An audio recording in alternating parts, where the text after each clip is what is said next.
ஆனா இன்றைக்கு பெற்றோர்கள் வந்து பிள்ளைகளுக்கு செல்போன் கொடுத்தா அதிக பேருக்கு கெடுக்கிறாங்க. ஏன்னா அதிக சூழ்நிலை வேலைக்கு எல்லாம் போறாங்க. ஏன்னா பசங்களுக்கு வந்து இருக்க வந்து ஒரு பொழுதுபோக்கு அவசரம் கொடுத்துட்டு போயிடுறாங்க. ஆனா பசங்க வந்து நல்லா விளையாண்டு நல்ல கபடி விளையாடுவாங்க, நல்லா தாண்டுகள் விளையாடுவாங்க, கில்லி விளையாடுவாங்க, பொம்பை விளையாடுவாங்க. நிறைய விளையாட்டுலாம் இருக்கு. நம்ம பழைய விளையாட்டு நம்ம ஆதி காலத்து விளையாட்டுல பலது இருக்குது. இப்பெல்லாம் யாருமே பசங்க அதெல்லாம் விளையாடுறது கிடையாது. எல்லாம் செல்போன்லயே முழுகிடுறாங்க. முடிஞ்ச அளவுக்கு பெற்றோர்கள் வந்து பிள்ளைங்களுக்கு செல்போன் கொடுக்கறத வந்து தவிர்த்து அவங்களுக்கு ஒரு ஆரோக்கியமான விளையாட்டுகளை வந்து கற்றுக் கொடுங்க.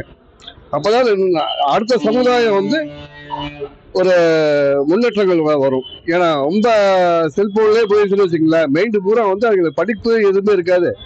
ரெண்டாவது வந்து உடல் இது எதுவுமே இருக்காம போயிடும்.